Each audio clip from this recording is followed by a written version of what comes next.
Right then, I'm going to take a short break from uploading videos of Nocturne bosses because I want to talk about this fucking disaster.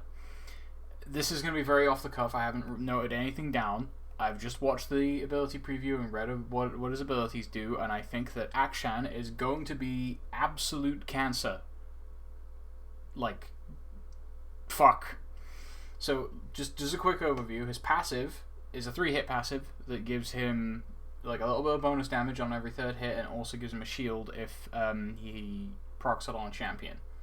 That's pretty good by itself, but on top of that, he gains movement speed every time he like, you know, cancels on the recovery of an auto attack. This is the thing that you do on every champion in the game, and he gets this unique reward from it.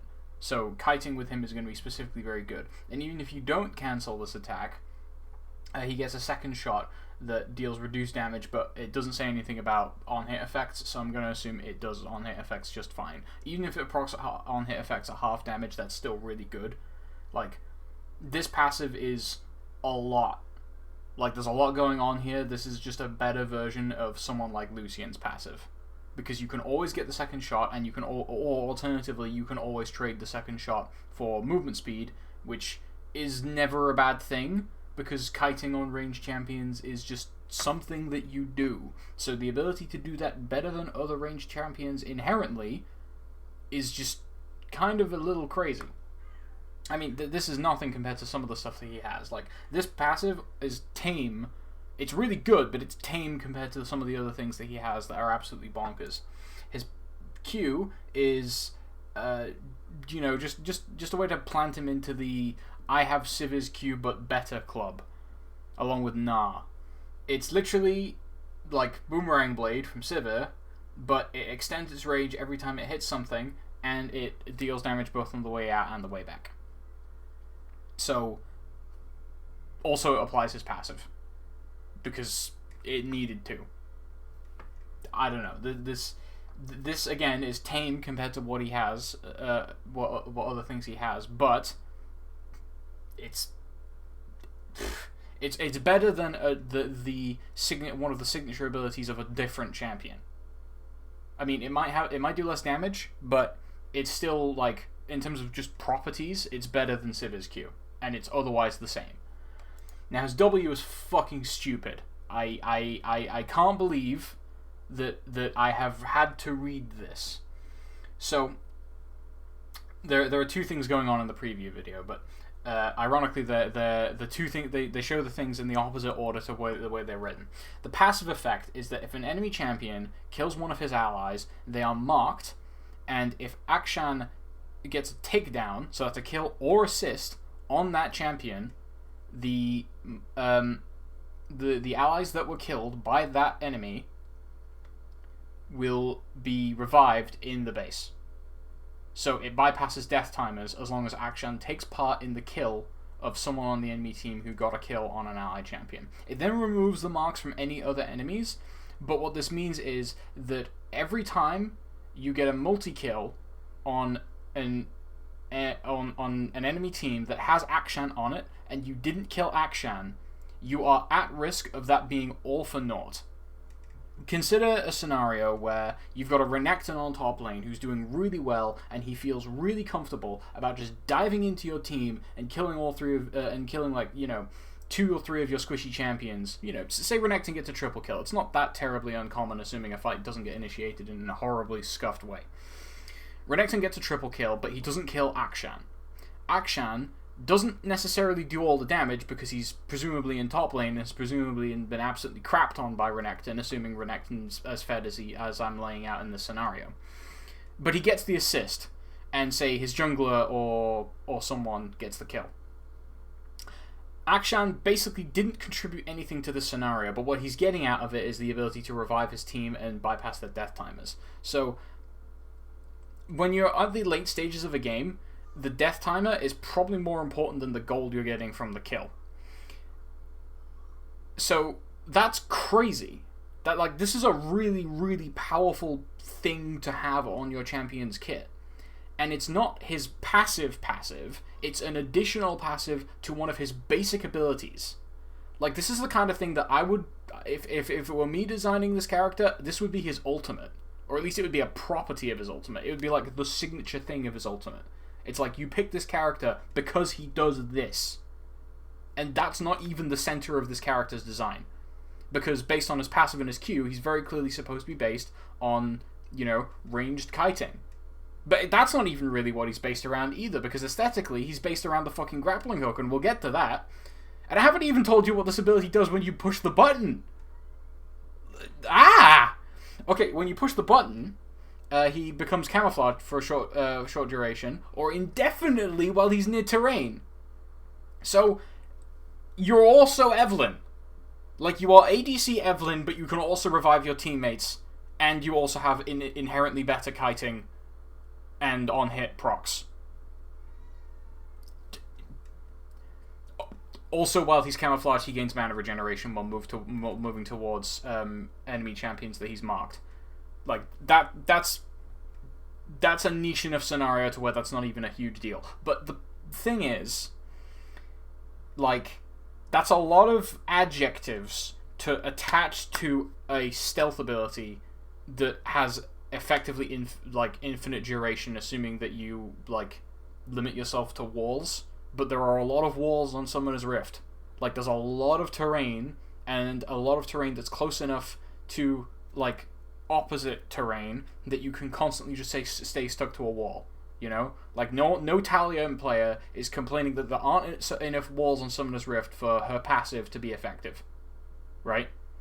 Like, this is a strong ability that also has a absolutely ridiculous passive effect. Like, this should be two abilities, and one of them should be an ultimate. But instead it's a basic ability, and the ultimate part is a passive. Like, who said this was okay? I want to know who said this was okay. And I want to talk to them, because I have some words. So his E, which is the aforementioned grappling hook, seems to be the aesthetic center of this character. Like, it's prominently featured in his splash art. He's doing an acrobatic maneuver of some description, and he's holding the grappling hook. And it's prominently featured in his trailer as well. And what happens is, he, on the first cast, it attaches to a wall, and on the second cast, he then swings in an orbit around where he grappled, based on the direction that you cast the ability. I heard apparently that this was a prototype of Camille's E, and I'm kind of glad that prototype did end up getting used, because this is a fairly unique paradigm, and it's not going to be cancer by itself to play against, because it's a fairly strong item of mobility, but it's not something that is terribly unpredictable, right? Like, as soon as he attaches to the wall, you know the radius of the orbit that he's going to have around the terrain that he's latched to, and he doesn't move terribly quickly. So it's probably going to be... I think a lot of bad Akshan players are going to just casually drift their way into Blitzcrank hooks and Morgana Qs with this, because they don't realize quite how predictable the movement is. Granted, he can stop at any time, and while he's moving, he is constantly firing shots at the nearest enemy, and presumably it will prioritize champions. And when he recasts it, not only does he stop moving, but he also fires an extra shot. We don't know if this applies on-hit effects, but I'm assuming it does because it applies his passive.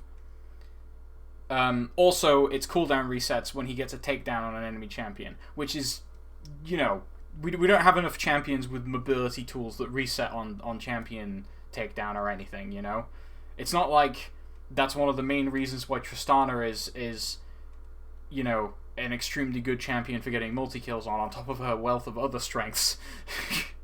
You know, she can be really aggressive and really safe at the same time precisely because of this. But anyway, so this is, by itself, it's not a problem, I would say, apart from the fact that it resets, and I don't think that this type of ability always needs to have a reset on it, but they keep pushing hypermobility, and I think we've already passed the point of critical mass of mobility in this game to where it's definitely a problem, but they keep adding more, and this is a just perfect case study of a mobility ability being more extreme than it needs to be. Then there's his ultimate, right? His ultimate is actually not... This isn't the most ridiculous thing because it seems to like take a little while to charge. It's like a close-range Caitlyn ultimate that fires more than one projectile. And it also deals damage based on missing health to the first thing it hits, so that because it says the first thing it hits, that implies that the projectiles pierce. They don't stop at the first thing. On top of that, while he's charging and while firing, he can use his E to move, which is a lot more generous than Caitlyn, because Caitlyn has to sit the fuck still. Granted, she has a lot longer range on hers, but like, there's a lot of inherent upsides to this compared to the next ability, the most comparable ability that currently exists in the game. Honestly, I wouldn't have such a problem with this if it weren't for the fact that his E is so obviously readily available. And one thing I didn't even notice when I looked at this the first time is that he's proccing his passive off of the shots here. Anyway.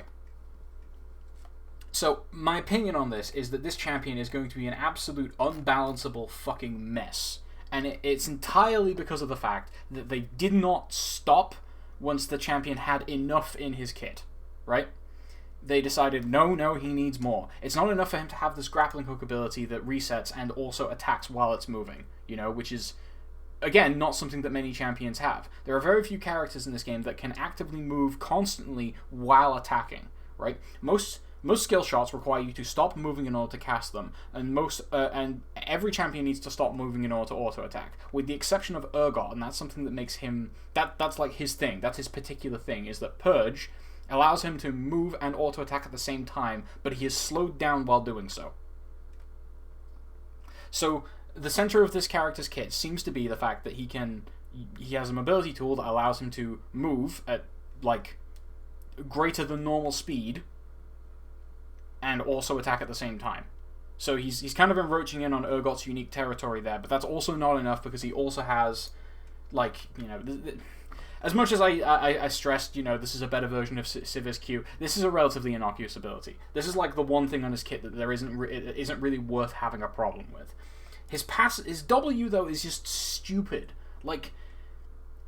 There is no real justification for giving this character stealth when it doesn't really play into the thematic of this seemingly on-hit based grappling hook mobility carry, why does he need to have stealth? And the answer presumably is because he needs to be good at roaming. But in that case, why not just make it give him movement speed and just extend the duration when he's close to terrain? And the answer is because then he'd basically just be Talia, but basically, well, I'm not going to say better necessarily, but Talia but different. He becomes AD Talia at that point. So they had to give him stealth to differentiate, but it's just that's just worse.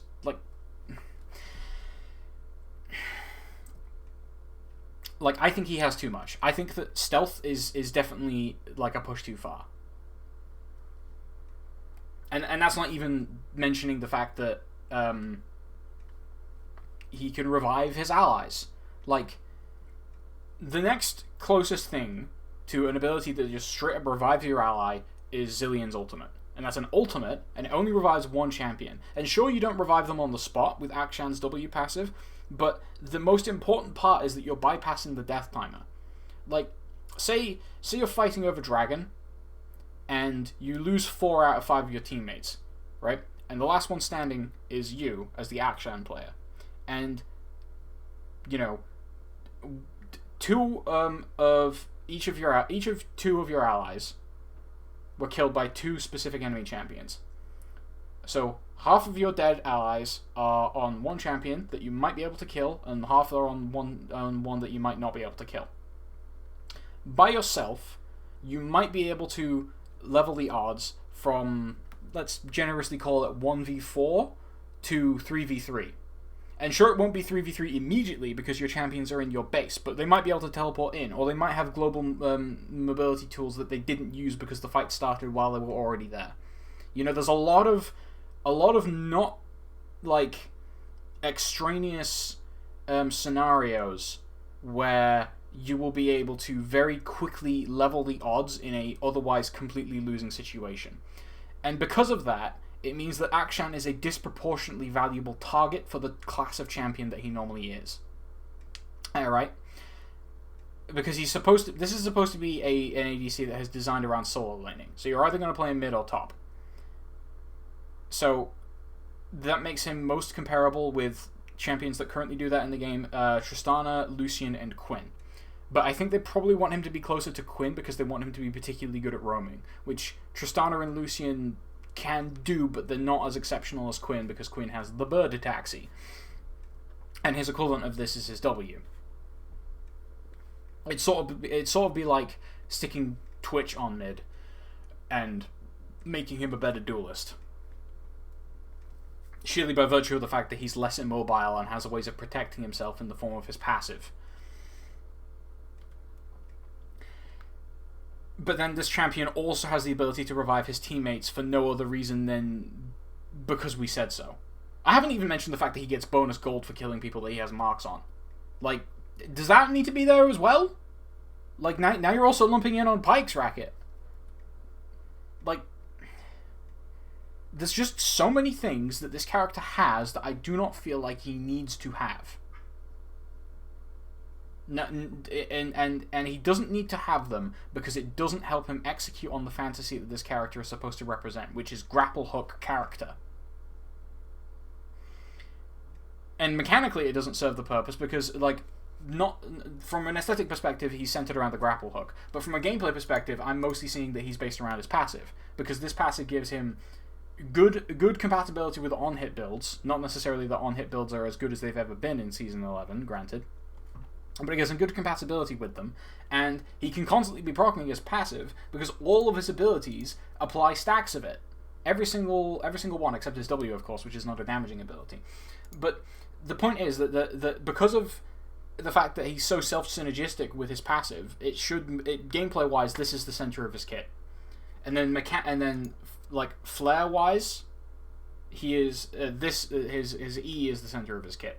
His Q is innocuous, and then his W is just a bunch of extra bullshit that he doesn't need, but we really want this character to be 90% pick ban on the first week. You know? Before we hotfix nerf him, and then we'll strip away like 3 different mechanics that he has over the course of the next 18 months, and then we'll think, okay, maybe releasing a character that does all of these things at the same time was a bad idea. You know? Maybe we need to break his legs, like, a couple times before he's fair.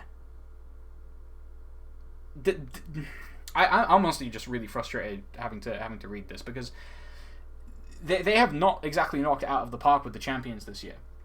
When I made my reaction video to Gwen's reveal, I mostly did that because I looked at the kit and thought, okay, based on the E and the Q and the passive, like, this is an auto attack based, you know, not super mobile auto attack character. You know, like, that's the type of character that I tend to like to play. But I looked at her W and I thought, yeah, this could be a problem.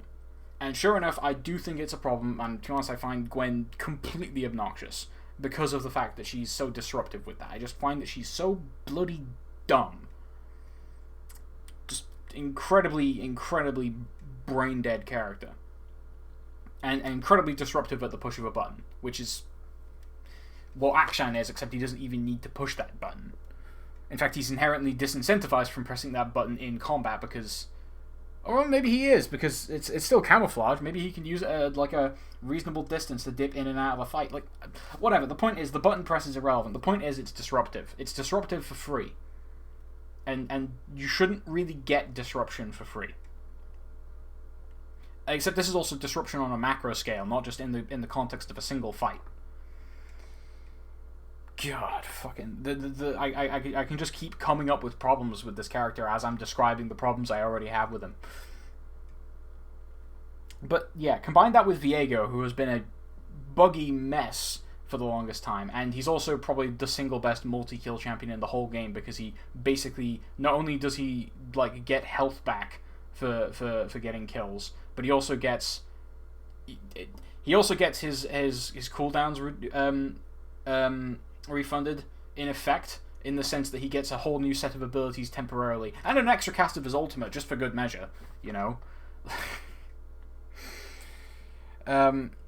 Like, I actually kind of like Viego in that I like his core kit, but I think that like the biggest problem with him is just the fact that he can chain kill so ridiculously effectively. And then Gwen is like kind of okay, except for the fact that she just does entirely too much damage against every class of enemy champion for no reason other than because we said so, and then also she's incredibly disruptive at the push of a button. And then there's Akshan, who is, again, I just think that he's going to be the ultimate poster boy for this character does too many fucking things. And on top of that, he's also a buff shirtless dude with a completely obnoxious personality. You know, just in case the marketing team hadn't weighed in on how we make this character even more you know, influential in terms of how many people are paying attention to him. I am pained by the future existence of this character. When he comes out in 2 weeks' time, no one is going to like him. No one. Except for the people that are being completely dishonest. The people that are going to pretend to like this character are the people that don't like playing fair. They value winning more than they value the integrity of the game. And sometimes it seems to me like some of those people are on Riot's dev team. Anyway, I guess that concludes my thoughts on the matter. Thanks for watching. I'll see you next time.